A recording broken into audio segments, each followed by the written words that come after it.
The morning sun cast long shadows over Route 12 as James Harris, an 82-year-old man, idled his vintage 1970 Harley-Davidson shovelhead at the town's entrance. The engine, a deep, steady rumble, was a familiar symphony to him, honed over 40 years of daily ritual and mechanical mastery. His hands, steady on the handlebars, spoke of decades of unwavering discipline, reflexes sharpened not by youth, but by the relentless precision of military training that still coursed through his veins. His calm eyes, fixed on the horizon, held stories the world couldn't see, battles fought and won in distant lands, a quiet wisdom etched deep within. He was a man who knew every bolt, every gear of an old machine, a testament to 42 years of living, learning and fixing. Yet, to the casual observer, he was just an old man on an old bike, easily dismissed, easily misjudged. Life's cruel irony, he knew, was that those with the most to teach often appeared to have nothing to say. The sudden flash of blue and red in his rearview mirror shattered the morning's peace. Officer Ava Johnson, 28 years old, 3 years on city patrol, emerged from her cruiser with long, confident strides, mirrored sunglasses reflecting the harsh sunlight. "Is this some kind of joke?" she sneered, her voice laced with mockery, echoing the impatient glances exchanged with her partner, Officer David Lopez. "Sir, shut off that junk right now. License and registration, and get off the bike now." Her hand, already resting on her holstered weapon, conveyed an unspoken threat. James, however, remained still, his calm gaze unwavering, his hand steady. He moved without rushing, producing a worn leather wallet, every document neatly organized. Johnson eyed his license with suspicion. 82 years old. "Don't you think you're a little too old to be riding a motorcycle?" Lopez, grinning, chimed in. "Man, this Harley's older than my dad. Look at all that rust." They ordered him to place his hands on the bike, feet apart. An unnecessary search, both knew, but they did it anyway. A small crowd began to gather, murmuring, "Poor old man. And he does look kind of confused, somebody should call his family." The world, as it always does, split between fleeting compassion and harsh judgment, especially when faced with a story it didn't know. "Don't you think it's dangerous to ride that motorcycle at your age? You could cause an accident, hurt someone," Johnson pressed, her voice rising with irritation. James stayed silent, his eyes still fixed on the horizon, hands clasped behind his back. He'd faced far worse, in places far more dangerous, with consequences far more serious, but that was over 50 years ago. Now, he was just another old man being humiliated in public, his quiet dignity misread as defiance, his silent wisdom mistaken for confusion. Across the street, at the humble gas station, the owner, Marcus, paused, the rag still in his hand, his eyes drawn to the unfolding scene. A Gulf War veteran himself, 58 years old, he recognized James Harris immediately. Mr. Harris had been a fixture at his station for 15 years, always polite, always on time with his payments, always offering a kind word. Marcus watched the casual humiliation escalate, and a slow, simmering anger began to boil in his blood.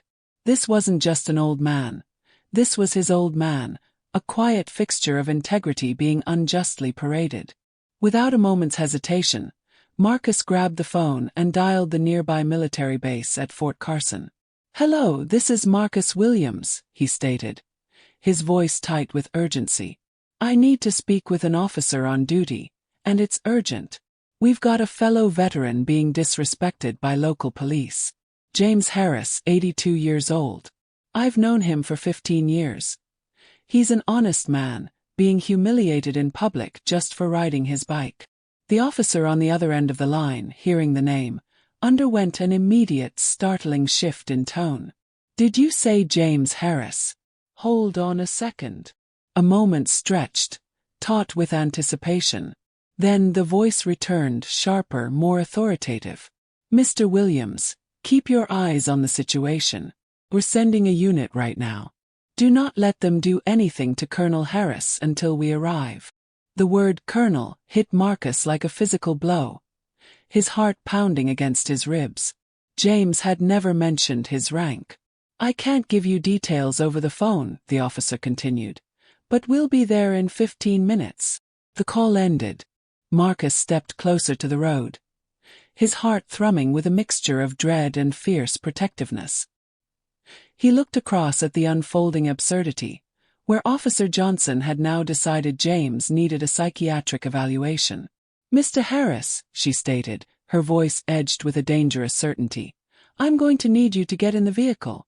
We're going to the hospital for an evaluation. James's calm, low voice cut through the tension. I'm not going. What do you mean you're not going? This isn't a request, it's an order, she snapped. Based on what law? He countered, his eyes holding a familiar patience that had once trained hundreds of young soldiers. Johnson hesitated, caught in her own trap of poor judgment and an increasingly hostile public. James, for the first time, offered a small, almost invisible smile, the kind that comes from recognizing a well-crafted lie, a lie he'd heard from enemies far more dangerous. The crowd, sensing the imminent confrontation, held its breath.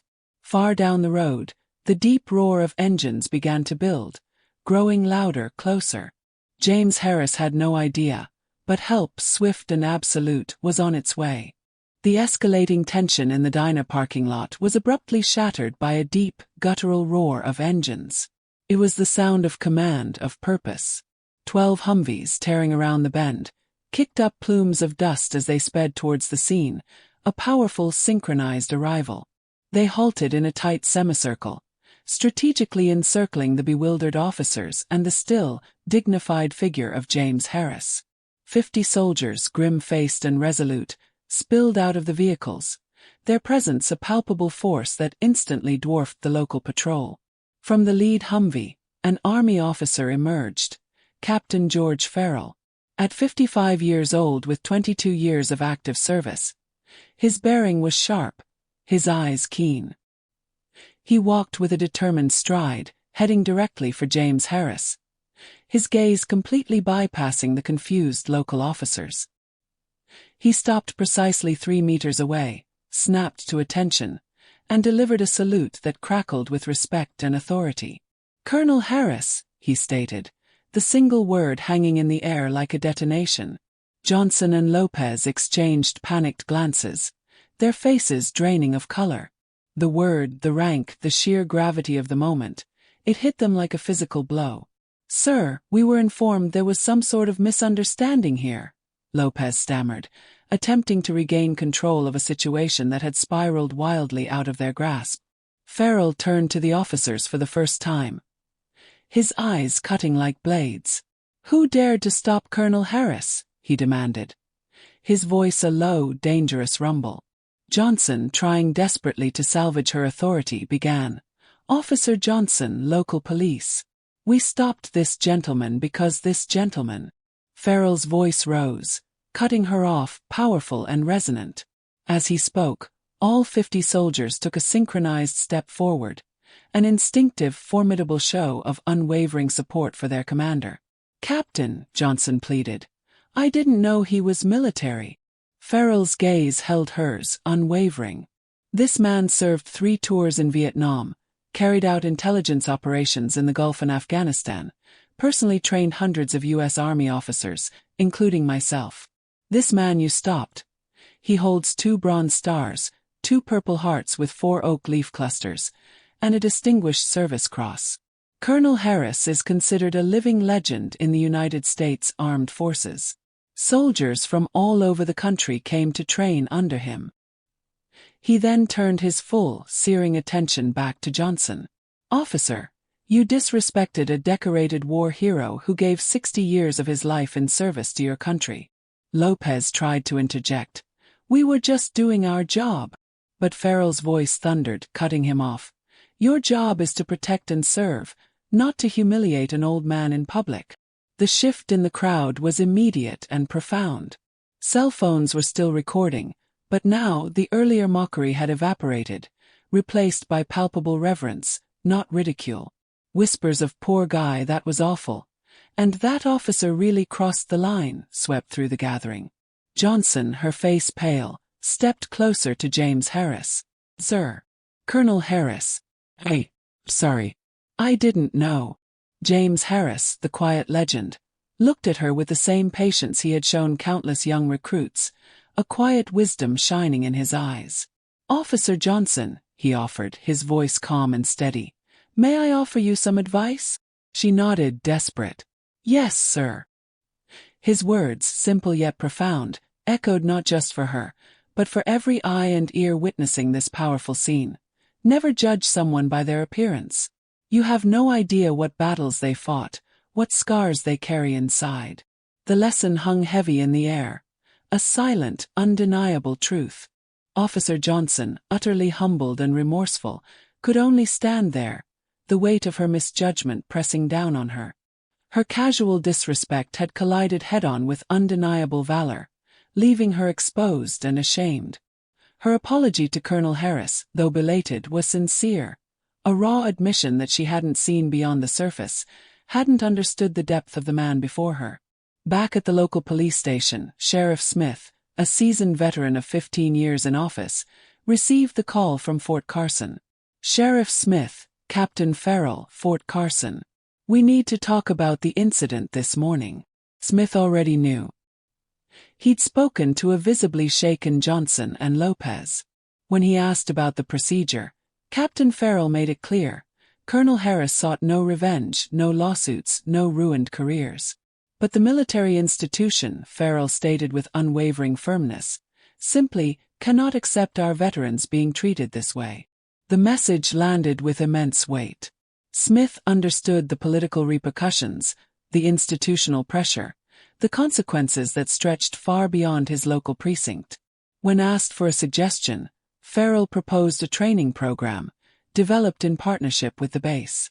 Your officers will visit our base to understand what it truly means to serve this country. It'll be done, Captain, Smith affirmed, knowing this wasn't just a suggestion, but an imperative. A week later, Sheriff Smith gathered all his officers for an emergency meeting. Everyone, he announced. Starting today, we're implementing a new protocol for field encounters, and all of you will be attending training at the military base. Ava Johnson, still visibly nervous, stood up. Colleagues, she began, her voice soft but clear.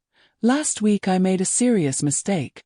I disrespected a man who deserves, our deepest admiration. But I learned something more important than procedures and regulations. I learned about human dignity.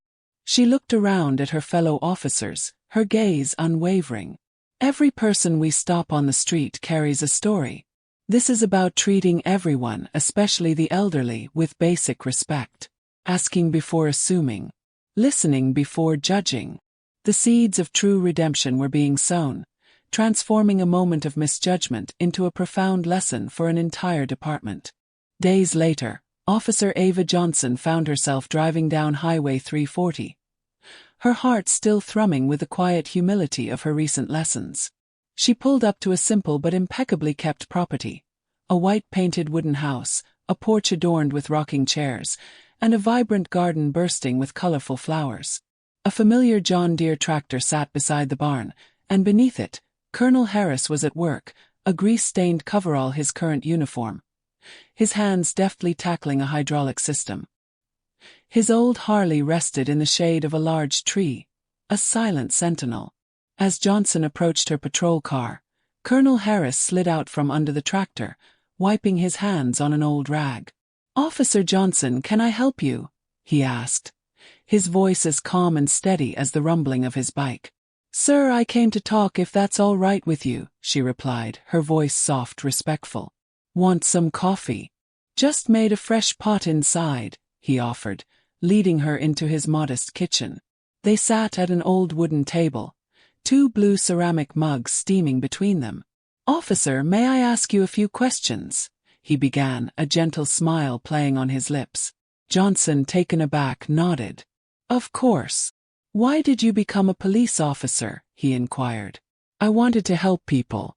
Make a difference in the community." "How many accidents caused by elderly drivers have you responded to?" he continued, his gaze direct yet kind. Johnson hesitated. "Very few, actually. Most of the accidents I see are caused by younger drivers. drunk, speeding, texting. Harris gave a soft, knowing smile. Then why did you assume I was the problem? The truth, stark and painful, hung in the air, leaving Johnson without a response. Harris stood, walking to the window, watching his cows graze peacefully in the pasture. Respect isn't earned just by a uniform or a rank, he said. His voice a quiet sermon. It's earned by how you treat others, no matter their age. Johnson looked out the window at the old Harley, a sudden, profound realization washing over her. Harris had been riding that bike longer than she'd been alive. That 1970 Harley-Davidson, still making its distinctive noise, still looking old and rusty, still worked. It still got Harris where he needed to go. That motorcycle still had roads to travel. And so, she understood, did Colonel Harris. And, in a quiet, hopeful echo, so do all of us.